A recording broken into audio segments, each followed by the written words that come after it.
Well,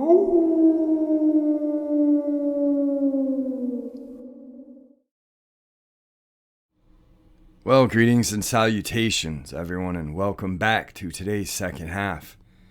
Before we get into it, a couple links. As you know, I rely on Patreon, PayPal, and my merch to help the channel to continue to grow and go. The links to Patreon and PayPal are in the description below. My merch is displayed directly under the video. Also, Dogman Frightening Encounters Volume 1, 2, and 3, the audiobook versions. They were written and researched by Tom Lyons, narrated and produced by me, Jeffrey Nadolny. Those audiobooks are available on Audible, Amazon, and iTunes, the links to which are also in the description as well. And finally, last but definitely not least, if you'd really like to help this channel to continue to grow and go, it's as easy as subscribing and clicking the like button. It's fast and free. Now, everyone, I have taken far too much of your time. Let's get on with today's second half. Shall we? Alright, so my throat is probably going to sound off. That is because I'm sick as a dog. I have a temperature, I'm sweating, and I am drinking mass amounts of lemon ginger tea. I am so sick, but I'm going to push on because I've got the interview with Sean Atwood Saturday, and I have got to be 100% for that. So the only way I know how to be 100% for anything is never quit and push myself. So that's what I will be doing. This is a very, very strange experience. I was out hiking today because it was fairly warm and sunny. I was hiking along a Corps of Engineer trail along the edge of a river valley below a hydroelectric dam. The weather was still cool enough that in the shade of the trees and cliffs there was ice. I was the only person on the trail proper, but there were people at the overlook at the far end of the trail. I had already been down there to the overlook and was on my way back to the trailhead. It's 3 p.m. and the sun is starting to set because it's setting at around 5 p.m. this time of year. Adding in the fact that the ridge is to the west, the sun would effectively set on that trail at 4:30 at the latest. It's getting colder. I was really happy to be leaving the trail at this point because my double layers were not quite enough. I rounded the corner and I saw this old guy with a twirly handlebar mustache. He was buttoning up a red plaid flannel jacket as he walked down the trail toward me. I was surprised to see him because, one, it was way too late for someone to be starting the hike, and two, I had not heard him approaching. When I got closer, he said something to me, but I was walking and couldn't hear him over the crunching of the leaves. This is an oak forest, so there was a good 4 inches of big crunchy leaves on the ground. I stop and he repeats himself. Can't afford to waste a day like this, can we? I reply, no. Not after how cold it's been. He gave me this weird look as though he didn't know what I was talking about. And then he said, well, good night, and turned and walked away. I went a few feet up the trail, but then I got paranoid. You know, the way you get when you're all alone and suddenly see someone unfamiliar. Like I'm just going to make sure he isn't sneaking up on me with a machete or something. So I turned around and he was gone. I could see a good 50 feet down the trail and into the forest, and he was nowhere. He was in a red flannel coat, old blue jeans, and a gray stocking cap. He was holding a pair of gray knit work gloves, just dressed like a typical old guy in the winter. So he really wasn't camouflaged. He was just gone. I didn't even hear footsteps. To me, that's the weirdest part. Now, I've been listening all day to sounds of things walking because I was looking for deer and bear, so my ears were tuned for that, but I never heard it. It was quiet enough to hear people talking at the campground a quarter of a mile away. I could hear traffic on the dam. I heard the people at the overlook a long time before reaching them. And, like I said, the leaves were so crunchy and loud that I couldn't hear him speak over them. Even the little finches and wrens were making loud noises when they would land or hop in the leaves. It just doesn't seem possible that an old man with a shuffling gait wouldn't make a noise. Further, up, I was checking for footprints in the mud because I had noticed big dog paw prints the way down. Other than my own, there were no new prints in the mud, no prints that looked like they had belonged to that guy. When I got to the parking lot, the only vehicles there were my own and a park ranger's. Kind of weirds me out. I mean, it's normal, but it wasn't. Like, if I had thought anything was hinky, I had plenty of time to take a picture of him, but he just looked like an ordinary guy. But when I spoke to him, he just seemed off. Enough that I thought something was up. Today's second experience.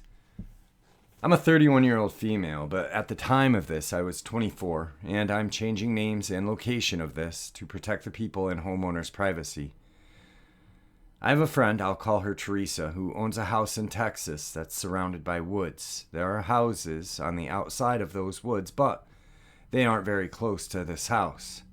She's lived there with her husband and 3 children for about 5 years and never once had any issues. Her husband worked out of town a lot, and when the kids were at school, she'd be alone most of the day since she was a stay-home mom. The house sat on 10 acres or so.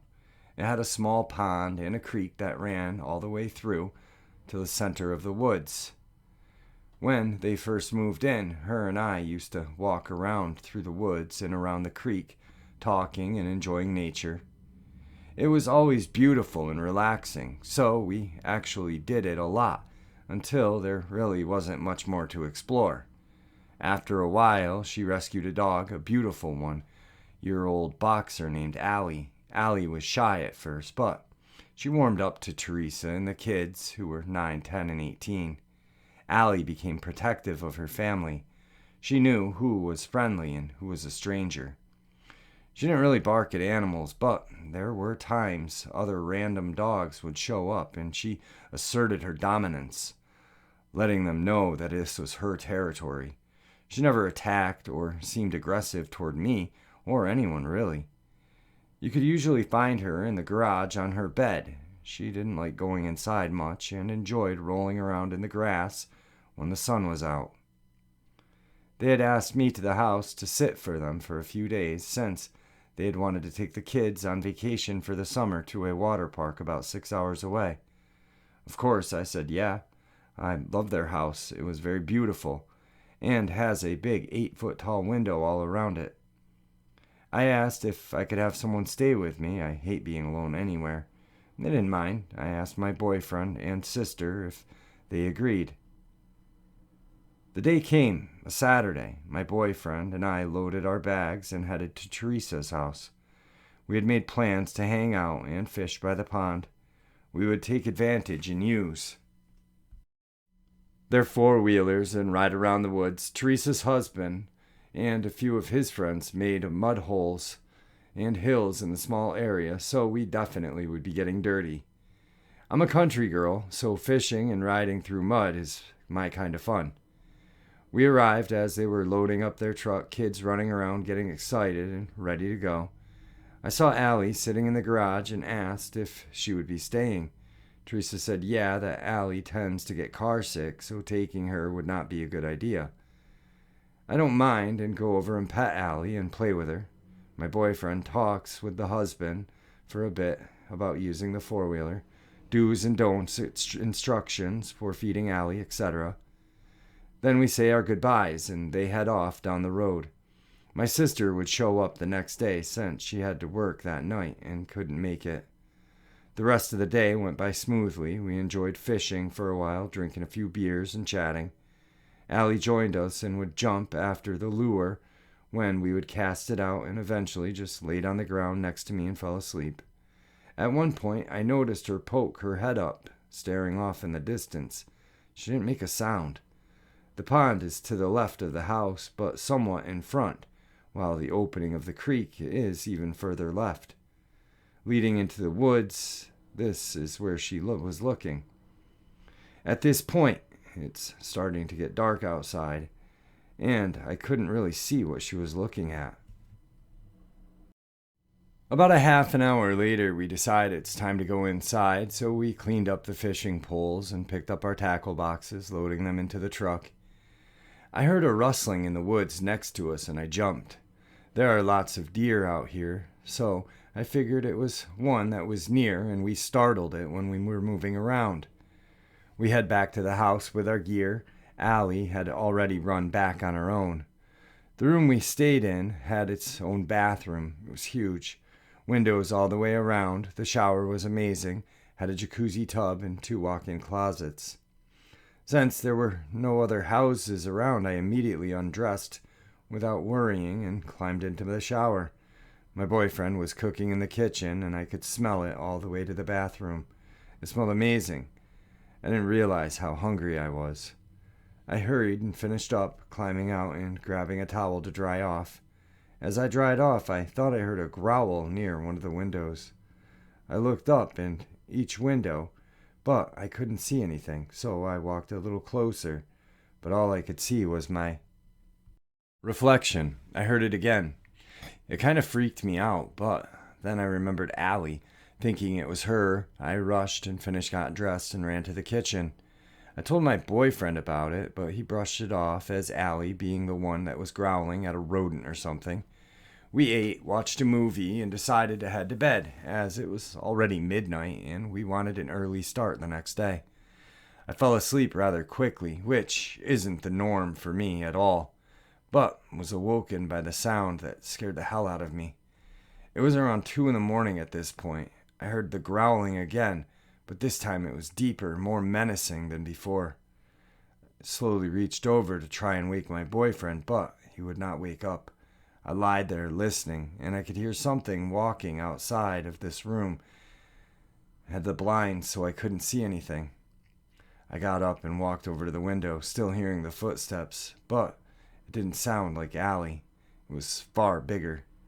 I peeked out of the blind, and I could faintly make out a figure in the shape of a dog or something similar. This was not Allie. Allie is white and tan, so I would have been able to see at least the white part of her. This was dark. Scared, I ran back to the bed and laid there until I fell back to sleep. The next day, I told my boyfriend about what had happened, and he laughed it off, saying it must have been dreaming. I couldn't help it, and argued back. He needed to take me serious, stop making fun of me for being scared. He ended up getting pissed at me for arguing with him about to go on a ride on the four-wheeler, even though I begged him not to, because there was something in there. A few hours later, he returns, and we have lunch, and then we go to the game room and play a game of pool. I told him I wanted to go for a ride, but he insisted that I stay inside. Annoyed, I told him I was going to go play with Allie. I go out and feed her, waiting patiently for her to finish eating. Sitting there, having a smoke, looking out at the land, and seeing something moving in the trees. I'm staring intently, trying my hardest to make out the shape, but it's too far away. Just then Allie perks up and looks in the direction, staring, and begins growling.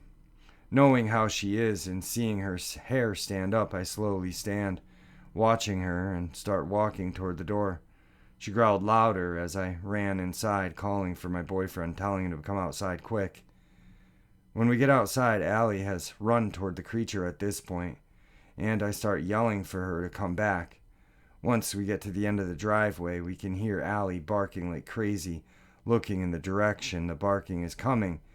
We can see this creepy-looking thing stand a few feet away from Allie. It's too far away to make out any details, but we can tell it's hairless. And a dark gray, almost black skin tone. I jump in the truck as my boyfriend floors it toward Allie and this creature. By the time we get there, Allie has this thing in the creek, so we run over to see what it is. My boyfriend keeps a gun in the truck at all times and has it loaded and ready. This thing looked like a dog, but it was much bigger. It had fangs 2 to 3 inches long that stuck outside of its mouth, even when it was closed. Dark gray, leathery skin, with a few patches of thin hair on its body. It was pressed up against the wall of the creek, growling, its teeth bared, its eyes were black as night. It had blood on its leg. I'm thinking that Allie tried attacking it. The whole time we stand there in shock at what we are seeing, not moving or making a sound, just watching it. When it moved toward Allie, my boyfriend shot it twice and yelled out. It yelled out a strange, creepy yelp and fell in the water. Allie backed up and let him get closer to the thing. I screamed and said not to get too close. I called animal control and the police to come and get this thing. An hour or so later, after the police and animal control came and took the creature, we had calmed down a bit.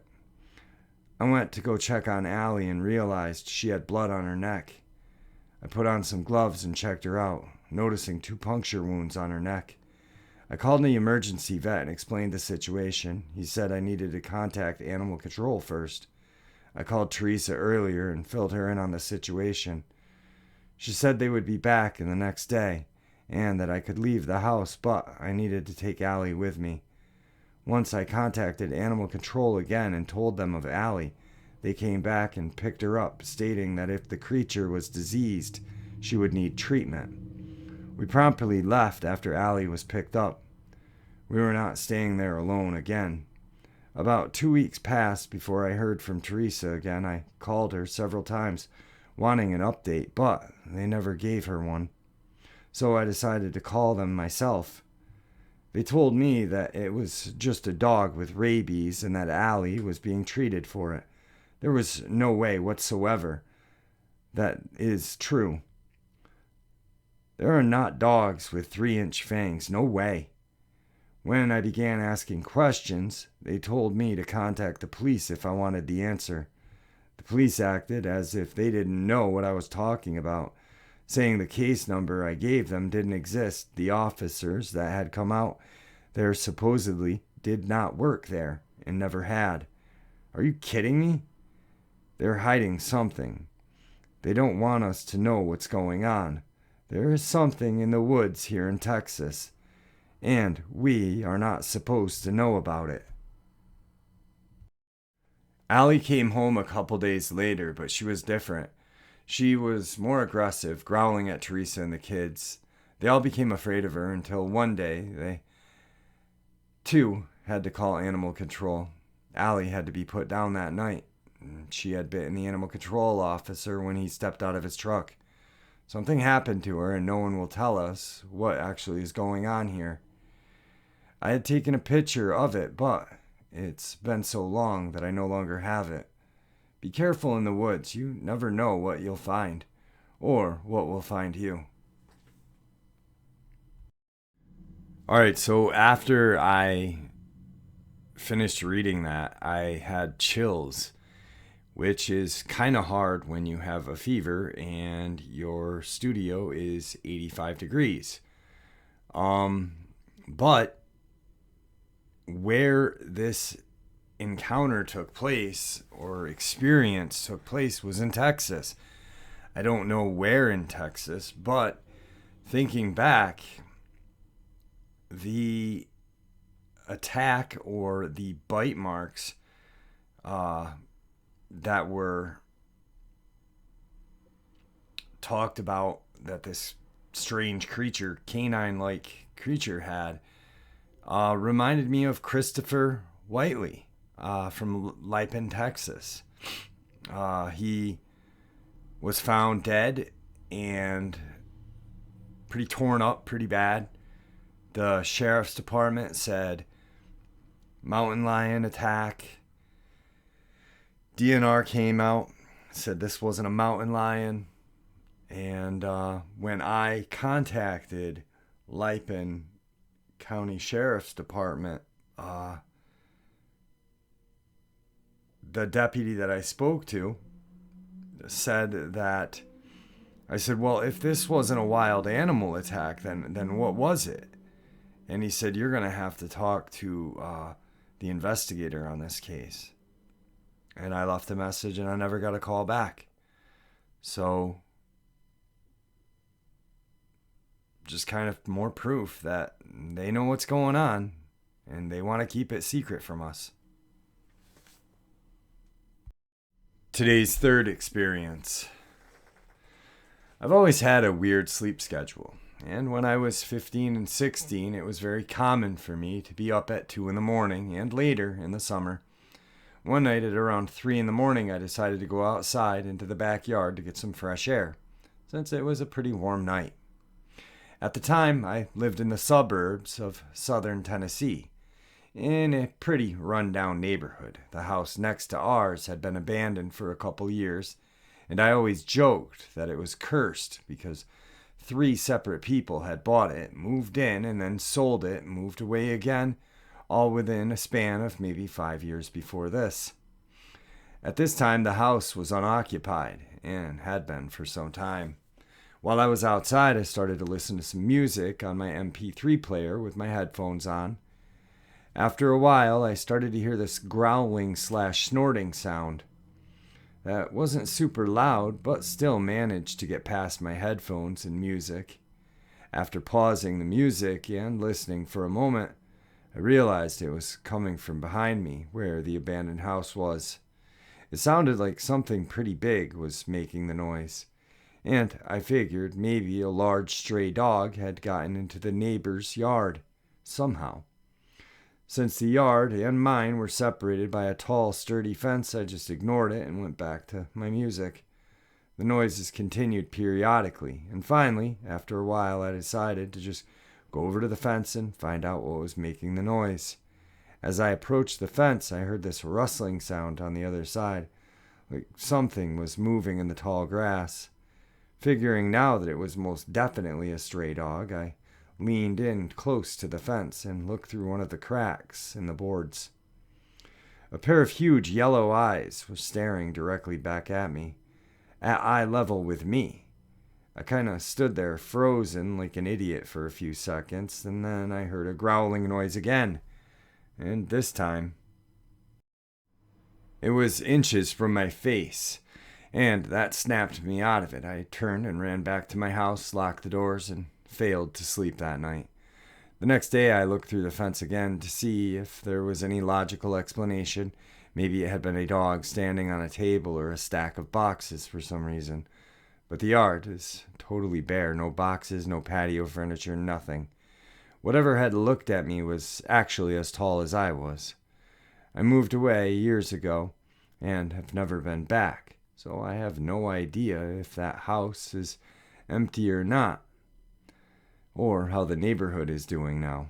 But for the rest of the time that I lived there, I deliberately ignored any of the weirdness from the other side of that fence.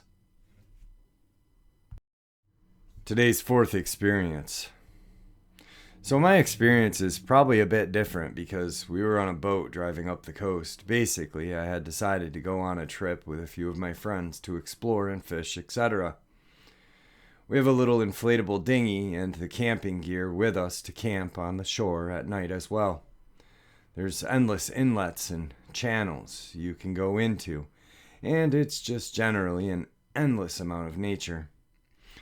We're on our second day of the trip cruising along. The sun was reflecting in my eyes off of the water, so I couldn't really see well. Suddenly, I see a big log in front of us. I probably overreacted and pulled the throttle back real hard and accidentally put it in reverse.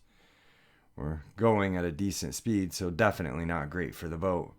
Boat stops before the log, everyone falls, the whole deal. So I avoid hitting the log, but there's this huge slam from the inboard and the engine goes dead. We're dead in the water, floating, maybe 100 feet off the shore. I'm trying to figure out what's just happened to the engine while my two buddies are using wooden paddles to keep us from floating too far from land.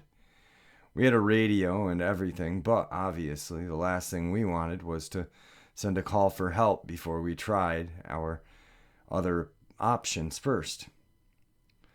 There we are, floating along for trying to figure out what's going to happen, what's wrong with the engine. Gas line had fallen off, possibly.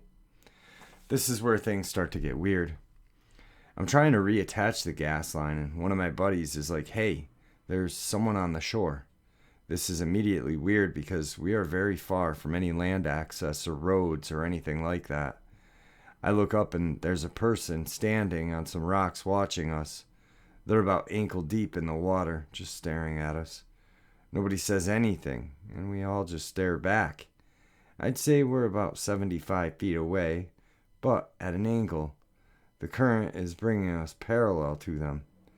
As I'm looking at this person, I start to realize that it's a kid, like maybe 7 to 8 years old, maybe 10 if that. Blonde hair, real dirty looking. Then I see it, like this weird little trailer in the tree line, like an old tent trailer or something that you would tow behind a car, but it's up in the trees, kind of tipped on an angle and wedged between the two trees. I've absolutely no explanation of how it got there. It was like it had dropped from the sky. There's someone sitting in the chair of some kind next to it, but they are very hard to see because of the shadows from the tree line. My buddy yells hello and waves, and nobody moves. We continue to float a bit further away down the coast. So this is creepy, and I'm starting to feel anxious, so I go back to trying to reattach the gas line. Ended up basically doing a handstand in the engine compartment while my friend held my legs, but I got it back on. After a few tries, the boat starts back up and everything's good. At this point, we are all pretty fixated on this kid and the person with this mystery trailer that's sitting in the forest. So we drive back over to see what's going on. Nobody has moved. The kid's still staring and the other person is sitting in the chair. We pull up maybe 25 feet from shore.